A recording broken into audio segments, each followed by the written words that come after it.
All right. Oops. Gotta do that. Got it. Okay. Okay. Yes. Mayor Noble and Frank Waters are here to do a debate with us. I am Paul Kirby, and I am here with Von Lahara, the senior editor of the Daily Freeman, and we appreciate both you guys coming on. We've done these before. They've been, quite successful and quite watched, I must say, in the past when we have done other races. But Mayor Steve Noble and Frank Waters are running in a primary for the Democratic nod in November. That primary will be on June 27th, with early voting starting on June 17th. So again, we appreciate you guys coming. We're going to do opening statements. We just did it. We're going to do it in alphabetical order. And then, Frank, you will get to go first at the end during closing statements. And those opening statements should be no more than 3 minutes long. And then we'll go into the questions. The questions should, you probably should answer them in 2 minutes. And then if there's rebuttals, well, we will direct that as we go along, but that'll be about 30 seconds to rebuttal, back and forth. And the whole thing should take about an hour. We're hoping. Steve, why don't you kick things off with an opening statement, and then Frank we'll get to you once he's done. All right. Sounds good. All right. Okay. All right, Okay, Steve. off we go. Well, thank you, Paul. Thank you for the Daily Freeman for hosting this. My name is Steve Noble. I am the current mayor here in the city of Kingston. I was born and raised here in Kingston and went off to college to get a bachelor's degree in environmental science. I came back to Kingston to be able to work with our kids here in our community and spent 10 years working for our kids and as an environmental educator, and then went on to be a environmental program specialist. So putting in about a decade with our Parks and Recreation department. At that time, and even I had the opportunity to run for mayor and was successful. I love public service, and public service has been a part of my,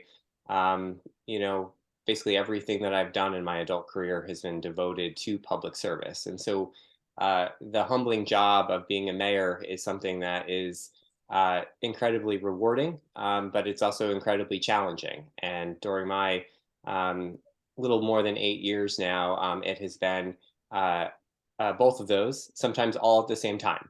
And so for me, we have been able to accomplish so much here in our city. Our city has been able to grow. Our city has been able to, though, have to weather a pandemic that no one knew was going to come. We have weathered lots of change here in our community and have tackled the toughest issues. And I feel really proud of my administration and the work that we have done around housing, infrastructure, being able to create and enhance quality of life in all of our neighborhoods here in Kingston. I've been able to build a great diverse team of city staff who come to work every day and care about community. And I think for me, it also has been an opportunity to have a really professional growth. During my time as mayor, I went and got my master's in public administration to be able to better serve our residents and all of the challenges that are coming at us in this 21st century.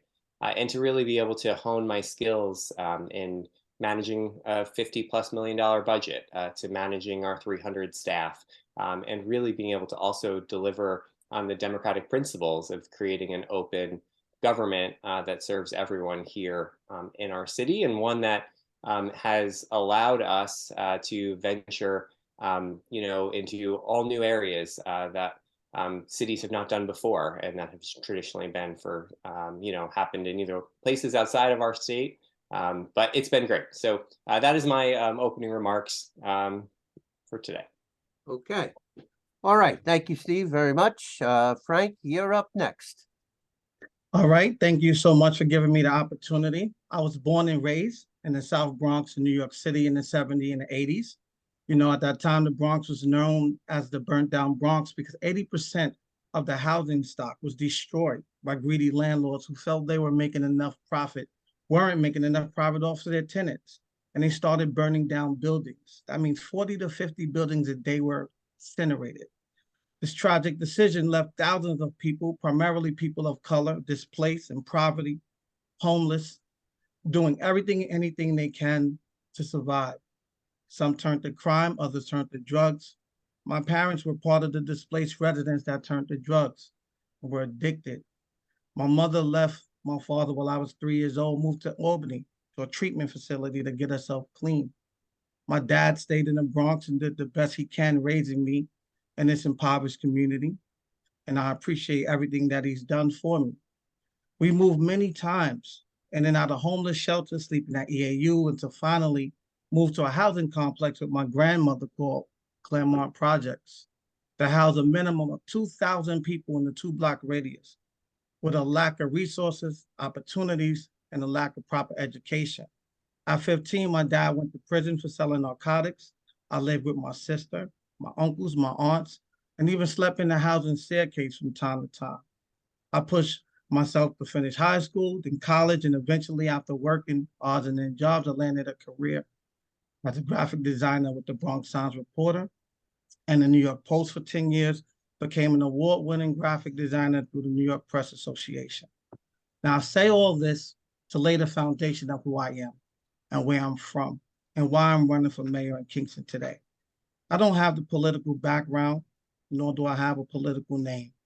However, I do have what most politicians can only dream of, and that's a story that resonates with people from the most challenging lifestyles of poverty to an award-winning business owner, a homeowner, a nonprofit founder, and an executive director, a community leader, activist, a father, a husband, and a well-respected resident that understands that people's lives are more important than any political agenda. I am a visionary, an effective leader, and one of the most sought-after community members by nonprofits in Kingston. Why is that? Because I have led by example my entire life and will continue to thrive and bring people together. And this is what I do best. So we all deserve to live the best life possible, and I want to take this journey with you and your families as the next and first African-American mayor of Kingston. Thank you. Okay, very good. All right, we're off to a good start.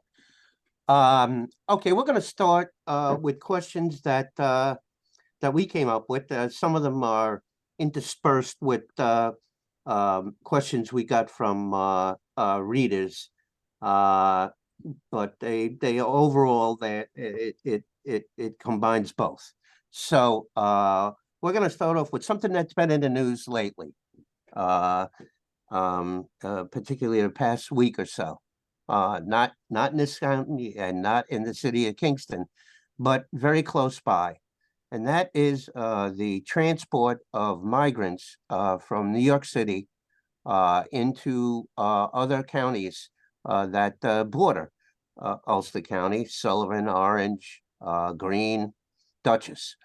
And officials there have reacted in various ways, mostly declaring states of emergency, some even filing lawsuits to stop that flow of immigrants.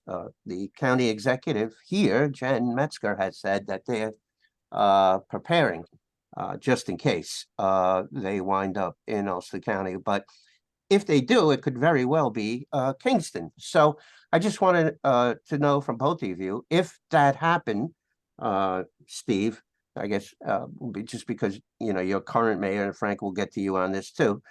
But if that happens, Steve, what would your reaction be? And again, we have 2 minutes for answers to these questions. So I know that's short period of time on such a complicated subject, but that's what we need to do. Okay, Steve, go ahead. Sure. Yes. So, asylum seekers are coming, and asylum seekers really are already here. We, as a city in upstate New York, in light of the Trump administration, pushed back on, inappropriate enforcement by ICE and their partner agencies. Back in 2017, we declared ourselves a welcoming and inclusive community, and that holds true today. Anyone that comes to Kingston is the responsibility of the mayor to protect and serve. And that is, very simply what we do. When people come to Kingston, whether they're coming to see relatives or whether they are a part of a settlement program, we will do our best to support them and to welcome them and to treat them with respect and dignity, because we're all humans and that's what we should do. And I think that we have already worked with our partners. I've been on calls with Mayor Eric Adams. I've been on calls with Governor Hochul. I've spoken to the county executive. And I feel confident that if asylum seekers were to come in busloads here, that we will work with our partners to be prepared as possible and to assist as much as possible. We also know that we're in a housing crisis, and we have been using every tool we can to help people find housing here and to create new housing and to be able to make sure that our residents that are here are not displaced. And so managing all of that is complicated, and I feel as though I have the best skill set to be able to manage any crisis that could come toward our city. And I know the partners, the resources, and how to go about, getting what we need done. Okay, good. Frank, go ahead. Asylum seekers, what would you do if you were mayor? Well, we definitely know that it's a complicated situation. I'm definitely a person that totally understands what it feels like to not be in a location, not have a home, not have a place to live. I would love to be able to open arms for families to come in that are looking to better their lives as we are doing here ourselves in Kingston. I also feel that as talking to community residents and understanding the challenges that's currently happening here in Kingston, we have resources that need to be reprioritized. I think the big challenge is, is not necessarily we don't have all the resources, but we do need to take care of home first. And since we need to take care of home, it's going to be that much more complicated to open doors for new folks and put them in harm's way. We know that we're in a housing crisis, so we want to make sure that we create placement for the people that live here. If we allow for new folks to come in, that's going to make it that much more difficult, not only for the current residents, but also put the people that's coming in unfortunate situations where they may not be able to have the support that they need to thrive in the city as they are seeking to do. I'm not the mayor, and if I was the mayor, I would also build those relationships with those individual partners that we need to help our folks coming in as much as possible. I'm very great at connecting with people and building relationships and then and connect with people with open arms and do what's best for our community, but also do what's best, for the folks that may be looking for a place to come. Okay, I think that's okay on that one. We don't need to so much go back and forth on that, but I'm pretty sure we're going to go back and forth on the next question, and that's Steve. Frank has been pretty critical in the past, and one of the things he has sort of hopped on is that he would be a more inclusive mayor, that he would represent everyone, and that he would get everyone involved. Suggesting that perhaps your administration is not inclusive enough. What do you say about it? You mentioned it in passing a little bit there in your opening speech, But what would you say to that specifically? Yeah, so I mean, because Frank wasn't here in our community prior to 2016, he may not recognize that we had the Good Old Boys Network here in Kingston. And I broke down those walls, I broke down those barriers within city government. So not only was I one of the youngest ever elected, I had not gone through, the political process. I was not a candidate that was known to the political world. And I was really proud of being able to break down those barriers, but also to walk into city government and recognize that it itself was a barrier to our residents. And so not only did we create a more open and transparent board and commission process by creating an application process, by allowing it to be open to everyone and not just friends and family like it used to be decades ago. Now it's available to all. We also created a mayor's newsletter, which was the first time city administration have ever reached out to residents to keep them updated on what was happening on a weekly basis. We created a website called Engage Kingston to be able to make sure people were aware of every single project that we were working on and allow them to give their input. One of the very first projects that we did was actually allow people to pick what the Greenkill Avenue Bridge was going to look like. And it was the first time we had public engagement. We have the public be able to help us through the budgetary process.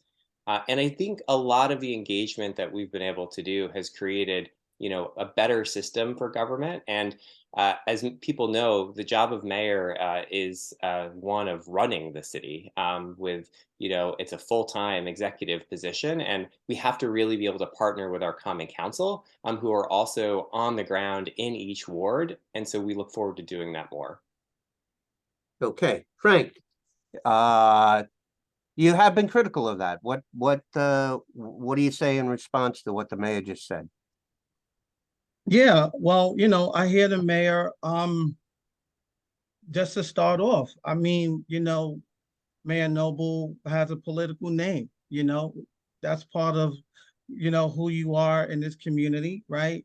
Your family is part of local government. So you say the good old boys, who are the good old boys? Who's those people that you're saying you're not connected to, that you're not working with? There's many people in the community that don't feel heard by you. They don't feel connected. They don't feel a part of this so-called outreach and engagement that you've been doing. I'm a nonprofit executive director who's been out here for 7 years doing this work. I promote more for an event than the city does for any type of meeting or initiative or policy meeting so far. The newsletter is nice, but it's not enough. If people are not signed up to the newsletter, then they don't know what's going on. Social media is nice, but it's not enough. There's 30% of Midtown that's not even online. So the community engagement that you're talking about just doesn't exist. It's a great idea to have Engaged Kingston, but who knows about it? There's no marketing, there's no real outreach for Engaged Kingston. If you're not in the nonprofit sector or the small business sector and looking for grants, you don't even go to Engage Kingston. We have to do a better job at reaching out to people that need to be heard, resources that people need from the city if the city is not participating and lending a hand. I know where these people are. There's vets, there's seniors, there's an LGBTQ plus community, there's children, there's BIPOC communities, there's people in low incomes all around Kingston, from Pankaki to Midtown to Uptown. There's folks that still don't even know who you are. I'm talking to people, and when I'm mayor, I'm going to make sure I connect to everyone. Okay, Steve, you want to respond to that? I think that what I'll just say is that, again, I think some of it is because, there hasn't been a lot of engagement, Frank, by you on some of these initiatives with us. But I will say that our zoning code, for instance, we have done the most robust, extensive outreach that our community has ever seen when it comes to, writing this, brand new code here in our community. So I would say that, we have gone to the farthest extent practical within the bounds of city government to be able to engage residents both in English and Spanish, and to be able to go out into the community with charrettes and with walking tours and working in our neighborhoods. And it is an expensive process. And so we also recognize that the job of a mayor is to be able to balance all of those costs and those responsibilities. And I think the zoning code is a really great example of what we have been able to do successfully. Okay, I think we're good on that one. We'll talk about something that I know both of you are concerned about. You mentioned it, each of you, in your opening statements, and that is housing. The city its housing stock was such that it declared a state of emergency when it came to the housing situation. A rent guidelines board was established, and things have gone, up and down since then, with different lawsuits filed by landlords or other individuals. Frank, do you think the city is doing enough to address this housing issue that they even define as a state of emergency? And what would you do differently? Frank, you got 2 minutes. Go ahead. All right. Yeah, I feel that the city could do a lot more in addressing this state of emergency. I mean, we know housing is a challenge across the country, but housing is so challenging that they're speaking about us issue in Kingston in Europe. I actually read the article. You know, that's under the leadership here. What I would do is, one, we all know that the AMI in Kingston doesn't match the income of the folks that live here in Kingston. We have to do everything we can in our power. And I know it's a complicated task, but we have to do everything that we can to assure that the AMI matches the actual 40 to 60% income here in Kingston. Let's start with the foundation. That's the foundation. Then we can start looking at other things, addressing additional housing in other areas, continuing, the partnerships with RUPCO and other partners that's developing. But we also want to look at, we also want to look at some of the land bank situations that's going on that the mayor has been working on for some time. I would love to review that, and see where there's problems at with that. That's a project that's been going on for years that still hasn't totally, I think, done the best that it could. There's a new project coming into the play, the community land trust. That should be connected to the land bank.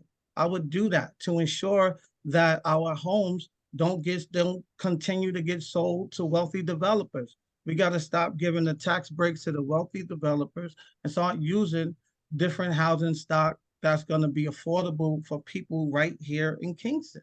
This is the challenge that people are talking about. This is what people are frustrated over. And this is something that I want to do. We also want to make sure that we build stronger relationships with our housing authority and do everything that we can to lend them the resources needed so they can have maintained and upgraded housing. Okay, Steve, I know you have something to say about that. There has been housing initiatives that you have taken recently, the Stony Run matter, setting up the rent guidelines board, which I think is the first one in state as of yesterday anyway. And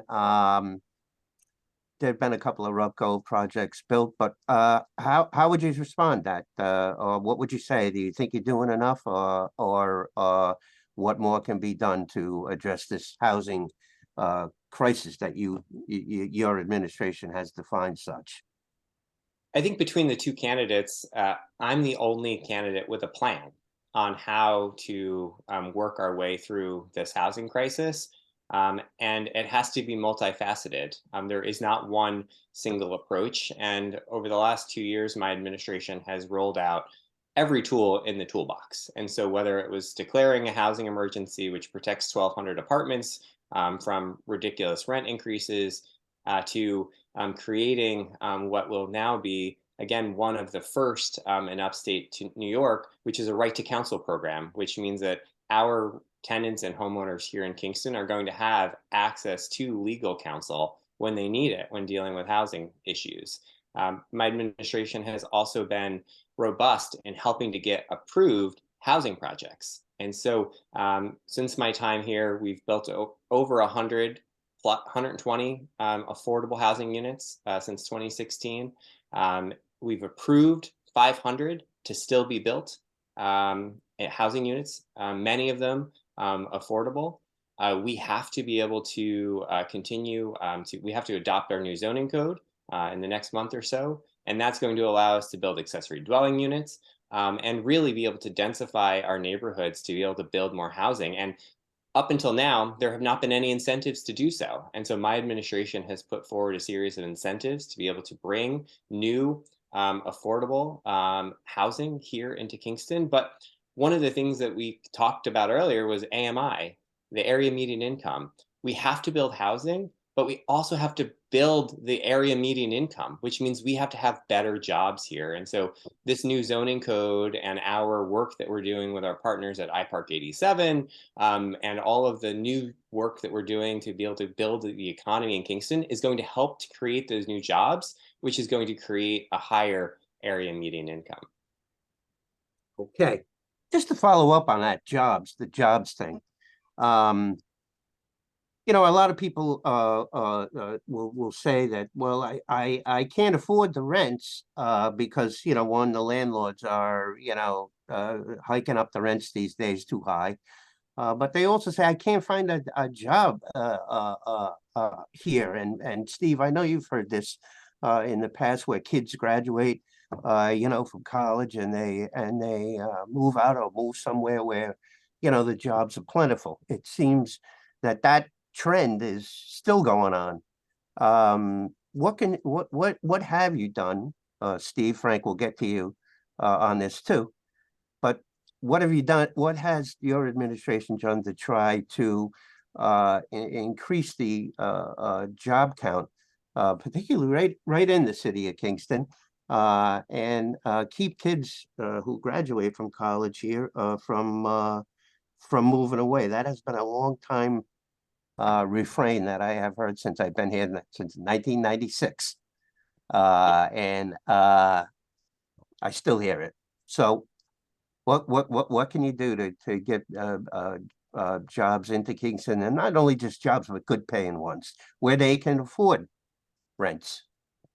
Yeah, I think we've taken a couple of different approaches. One, it's upon the mayor and city government to build out our infrastructure to be able to support these jobs. And so we've spent a lot of money on infrastructure and creating a place that people want to be. And so during the last 8 years, I think we have seen a tremendous increase in arts-based businesses here in Kingston. And so in the Midtown corridor in particular, we've seen both the Fuller building open up and is now fully occupied.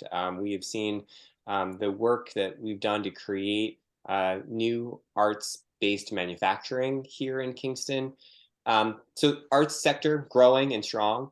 We also have to continue to support alternate career paths. College may not be for everyone. And so one of the things that we have done is we have some of the strongest apprenticeship language anywhere in upstate New York to be able to require that all of the construction firms that are getting all of this infrastructure work that we're doing are required to actually hire local folks to be able to go into their apprenticeship programs and then use on the jobs. And so that is, again, something that we've taken an actual action to actually require, apprenticeship programs that actually graduate actual apprenticeships, not just have them, but actually graduate them so that they can get the skill sets that they need. I also feel that it's really important for us to be able to support the overall regional economy, right? And so that's why we've been such a big support of what has been happening with the county, with the Workforce Innovation Center out at iPark 87. They just received a $10 million grant to be able to get that started. And being able to retool those buildings into this next generation of green, sustainable workforce is so critical to our overall kind of green jobs plan in the future. All right, Frank, as the mayor, do you think done enough to to create good paying jobs in the city where people can afford the rents, even if they do get gouged by landlords. Has he done enough? And what would you do instead to do that? Go ahead. Yeah, well, like I said, one, just as we're talking about the rents, we have to really look at the AMI of the area and do what we can to drop that down to where it needs to be, right? That's number one. Then we need to start looking at our community, start talking to our community, engaging in our community, giving them an opportunity to share some of their ideas. There's amazing people that live right here in our community that want to start businesses, that want to be freelancers, that want to be a part of the gig economy, that are a part of the gig economy. We can offer incentives to those individuals to start generating their own income, their entrepreneurship right here in Kingston, so that they can start paying rent in their own homes. There's new industries. We can take a look at our industrial campus, revisit that, be able to create new industries such as the hemp industry, which could be something really incredible for us that could help us save money. It's also green energy, and it's something that's what could be trending and coming right out of Kingston. There's a variety of opportunities available in that space alone. Connecting the community partners, and as the mayor mentioned, yeah, definitely working with the county. That's very critical, as well as other towns as well. We could do work with Hudson, we could do work with Newburgh, we could do work with other regions because a lot of us are going through the same challenges. But if we keep staying in our own silo, staying by ourselves because we have our own ideas and we're not open to share and connect with others, then this is the situation we're going to be in. Everything that I've done has been about connecting the people, collaboration, being able to put my ego aside and be a leader. I lead by example, by listening, and then creating. Anything that I say I'm going to do, I do, because I take action. I don't just say things because they sound cool. I say things because I have a will to make that come into fruition. All righty. Steve, you want to respond to any of that? Yeah, I mean, I think we're probably good on this one. Okay. All right, so we'll go to the next one, and that is one of the more ambitious projects proposed for Kingston was proposed 8 years ago, and that is the Kingstonian in Uptown. And Steve, I know you've been a strong supporter of that project from the get-go, and yet there's still a vacant parking lot up there. What would you say about the progress of this particular project, and that still it remains unbuilt despite all the approvals and the tax incentives from elsewhere and grants. I think they got a couple of grants too in there. I mean, the city did in that DRI plan. But what would you say about the progress of this particular project? Well, an ambitious one, and one that you have strongly supported getting to that uptown spot. Yes, and I still firmly believe the project will happen. I think what none of us realized that we were going to have an overzealous, out-of-towner from New York City who, at the same time as we were developing the multi-use concept and getting it approved, began buying up and leaving vacant a whole host of buildings and then suing us at this point probably 16 times. And so many of those lawsuits are still in the appeals court at the state level. And so I believe that we're hopefully near the finish line of getting the last of those court cases thrown out.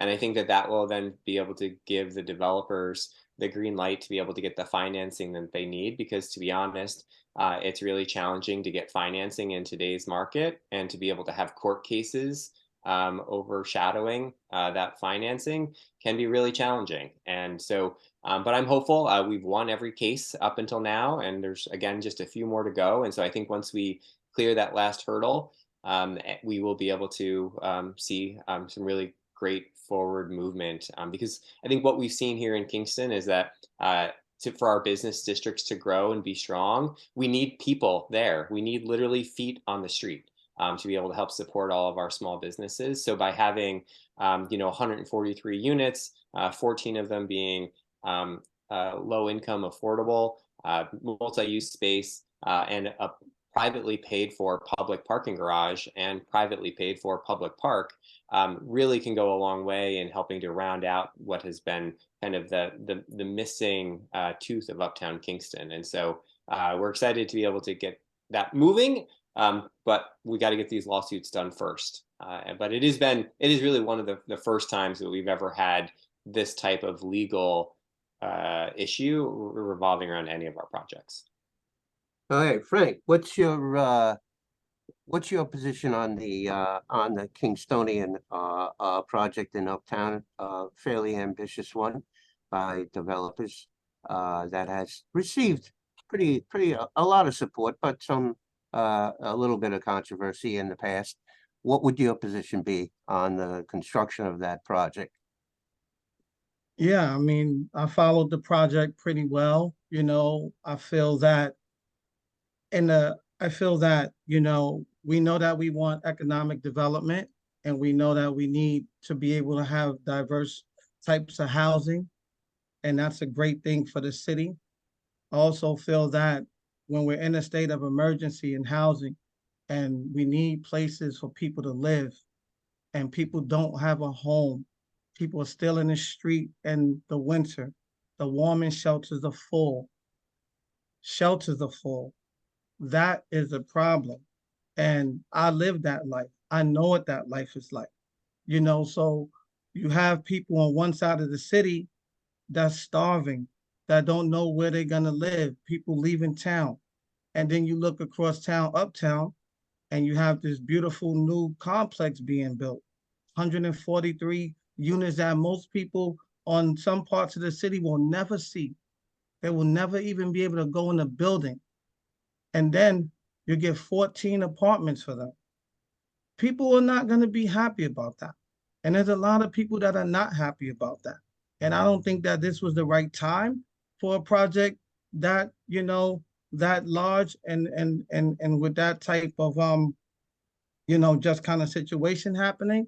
I think it's a good idea, but I don't think it's the right time when we're in a state of emergency and people need a place to live. That's just the bottom line. You already have a population that don't feel welcome in certain parts of Kingston.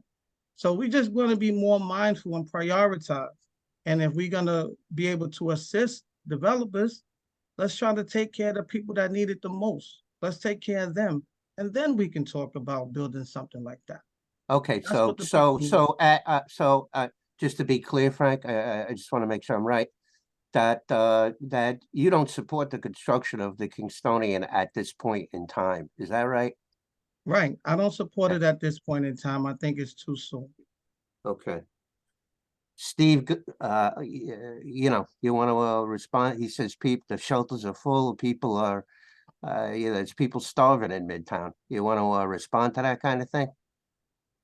I think that, those are some, wide sweeping statements. And, we do know that there are folks who are struggling in Kingston, and we've helped provide resources, whether it to People's Place or the Immigrant Defense Network, or all of our partners who provide food services. And as I'm assuming Frank knows, Ulster County provides all of our homeless services for the county, including residents here in the city of Kingston. And I can tell you that Ulster County is working day in and day night to be able to house anyone who comes to them, as well as our partners at Family of Woodstock and others. But we are still building. And so I will just say that, at the same time, as I talked about with the Kingstonian, we've approved 520 new housing units, 166 units at Golden Hill, 100 units at Kingston Meadows for senior housing, 100 plus units at the Barrel Factory, and again, the first phase of that is going to be 13 affordable units. So we really have done a lot, but it also is very complicated to build housing, and as a mayor, you just can't snap your fingers and have it be done. Okay. All right, we'll move on to another topic, and that is what politicians I know like to talk about, and that is what to do about crime. Um, and Frank, I guess we'll start with you. The city, according to statistics from the Division of Criminal Justice Services in New York, says that in 2021 there were 559 major crimes as defined by the FBI as major crimes in the city of Kingston, right? And there were and that was in 2001, and in 2002 it went down a little to 546. 2022. 2022. Is that what he said? Yeah. Of that total, of that 2022 total of 546, 497 were property crimes, with 403 of those crimes being larcenies from vehicles, where people don't lock their doors. And there were also 62 violent crimes as defined by the FBI. But, I mean, those statistics, especially the larceny one, out of 546 in 2022 and 497 being mostly property crimes, it doesn't look like, the city is, crime ridden. But there is that perception out there sometimes, Frank. And, what would you what would you say about those statistics, and how would you address the crime issue in Kingston? Yeah, I mean, one crime is enough, right? So we want to definitely ensure that law enforcement has all the tools and resources needed to have our city as safe as possible. The thing that I always look at is the foundation. Why are the crimes happening? Who's committing the crimes? What's the challenges that's causing the crimes in the first place? This is about prevention, not reaction. So we need to find the best possible ways to prevent the crimes from happening. And we just haven't been doing a good enough job. I know the mayor says he has his police liaison officers.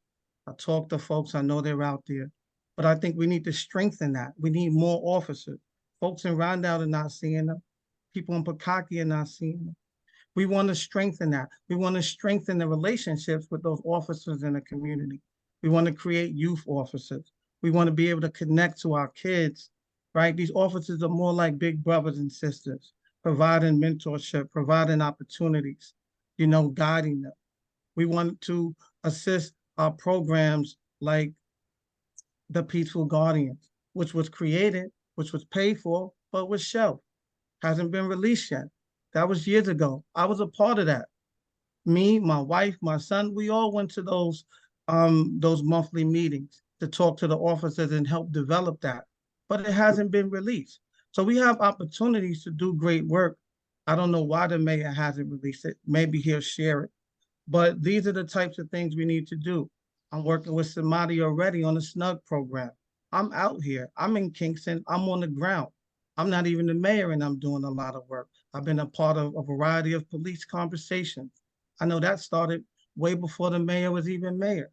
I've been a part of those conversations, and I want to continue them and strengthen them and bring a different perspective to those conversations. I also want to be a part of a PAL. I would like to create a PAL in Kingston so we can get more connection with our community and our police officers to eliminate the law. Okay. Crime problems. Okay, Frank, thanks.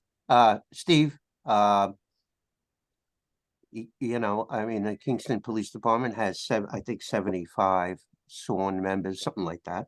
Frank is suggesting that you kind of need more, or at least deploy the officers in different ways. You heard me say the crime stats there. What do you think? You think you're doing, you and the police department are doing enough to keep the lid on criminal activity in the city?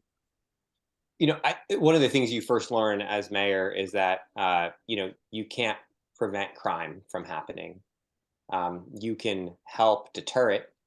You can help provide resources to set our kids on the right track, whether it's at the Boys and Girls Club or the Hodge Center or the Roundout Center or the after-school programming or the in-school programming and the support services that our schools provide. But one of the things that I've seen firsthand is that, one, people come from outside our community all the time to commit crime in our community. They also come into our community and move in here and then commit crime. And they're here to just do that one purpose. And you'll see, if you dig into the crime stats, you'll see that some of the same people are committing the same crimes. And our officers continue to arrest the same people, and the criminal justice system is failing some of these folks by not providing them the support and resources, and they're becoming repeat offenders time and time again. And that's why we have done more to be able to move our police department to a community policing model. We have hired more officers, and we do have those community meetings. We are out there in the community and again respond to 5,000 calls for service every year. But what is challenging is that my opponent doesn't seem to care about those facts because just recently he released an entire statement about my failure to keep our community safe. And I think that that's just one, it's not clear, it's not fair because in the facts, you'll see that our crime rates and the safety of our residents have actually, improved over time. But I understand how scary it can be to be able to have these incidents happening on your streets. And that's why we've doubled down our efforts to be able to communicate with residents and to be able to have these really tough conversations and to really know that, we're here to keep people safe each and every day. Frank, you want to respond to that in any way? Yeah, I mean, I'm talking to residents. I'm speaking to residents on a daily basis. I've been speaking to residents, and there's a reason why I said what I said. There needs to be more done, and I think we need to prioritize a little better. And as mayor, I'm going to make sure that we do that. I'm going to empower people to have neighborhood watches. I'm going to empower people to connect with each other. I'm going to fix the broken cameras. These are the types of things that need to be done, and these are the types of things that I'm going to do. Okay. All right, we'll skip to another topic here. We got about 10 more minutes left. There is a foundation called the Novo Foundation. I know both of you must know it well. It is a foundation run by Peter Buffett and his wife, and they have given millions to the city in private funding to do different things and to fund organizations. Some have gone directly to the city, but a lot have gone to non-profits like People's Place and a pool at the Y.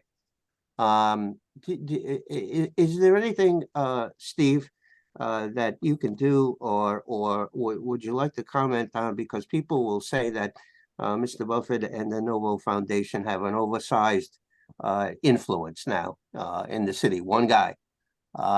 Is there anything you could do, or would you comment on that to make sure that undue influence is not exerted on the city by one individual who has doled out millions to the city? You could go. You could comment on that, Steve. That would be great. Yeah.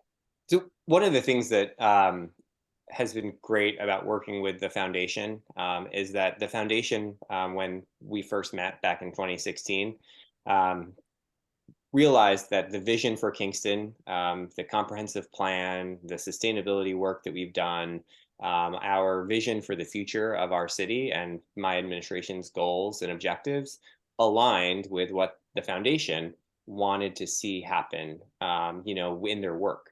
And so we were the right city at the right time for those investments to be made. And if you talk to any of the nonprofits or the community organizations that have been able to be assisted by the foundation, you'll see firsthand that those were all projects that they had on their capital plan list. They were all programs that they wanted to be able to implement, but weren't able to because Ulster County generally does not have and did not have a foundation that called us home. Many other communities and counties have private family foundations. They have other larger community foundations, but Ulster County has always struggled to have that. And so I feel that it's actually aligned really well, and they have been guided by our work. And I think that that also, to me, makes me feel very comfortable that they're not having any larger role than anyone else. Yes, they do have resources for funding, but the people who are asking them for funding have those ideas themselves, and they have boards of directors, they have organizations. And so I feel that it's helped Kingston, and it's been done in a way that has helped embolden a lot of these organizations to be able to achieve what they've wanted, and it's helped our residents to be able to have access to more resources and to have more high quality programming and high quality facilities. And so even if the foundation was to leave tomorrow, I know that Kingston is in a better place now than it was before the foundation provided resources. Frank, go ahead. I know that you were, I think you were helpful in that in the parking lot at the bubble with the people, the homeless guys that were camped Right. out there. I remember seeing a video of you trying to mitigate that situation. That Right. was sort of a Novo thing. What would you say about Novo's foundation work in Kingston, and has any of the nonprofits that you work for, or any of the organizations you belong to, received any funding from them, and how have if so, how has that helped? Yeah, I mean, I agree with the mayor. Novo has done a tremendous job here in the community by assisting a variety of nonprofits.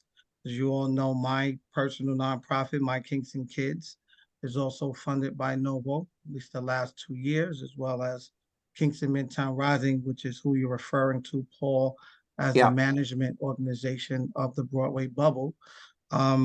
And we've been able to provide incredible programming and opportunities to people that may have not had that chance.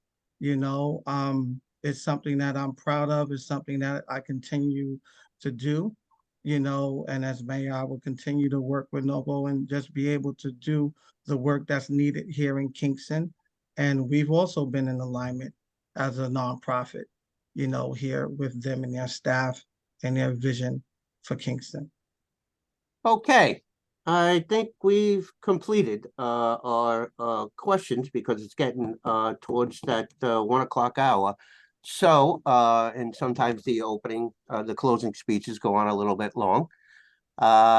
So we're gonna take those. We thank you guys again for showing up and doing this thing that will be posted on our YouTube page and website as soon as we're done. We will summarize it in a print story for tomorrow, but we really do appreciate you coming by. Frank, you're Yeah. up first.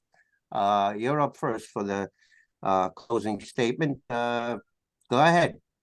All right. So I'm speaking to the residents. So imagine a Kingston that offers a consistent and engaging opportunity for you and your family to participate in a monthly discussion, connecting to your mayor and alderperson about your issues, your challenges, and ideas to improve our city. Imagine your ward meeting with another ward on the opposite side of the city to share your different perspectives and conversation. Imagine Kingston having a tax commission that will implement fair assessments for all property owners and ensure that our taxes will remain at reasonable rates. Imagine a mayor that will include you, the residents in Kingston, in conversation that affect our entire community before important decisions are made. Imagine a mayor that will guarantee that wealthy developers pay their fair share of taxes and eliminate unnecessary pilots until our housing condition is out of a state of emergency. Instead, imagine those tax breaks for being given to freelancers or gig workers or new small businesses just trying to get ahead. Imagine our parks being upgraded and maintained with special need options for more residents to participate, more children to be engaged in classrooms. upgraded baseball fields, performance spaces, and community spaces. Imagine a mayor that includes every person, including our seniors, our vets, our LGBTQ community, our BIPOC community from every walk of life, and allocate resources that will provide the needs and services and support for each of you to prosper. Imagine seeing your police officers connecting with you and your children in Midtown and other neighborhoods playing hopscotch, chess, or even just an interesting conversation in a community park or local barbershop. Imagine being a part of history by voting for the first African American mayor of this state's capital. Now open your eyes.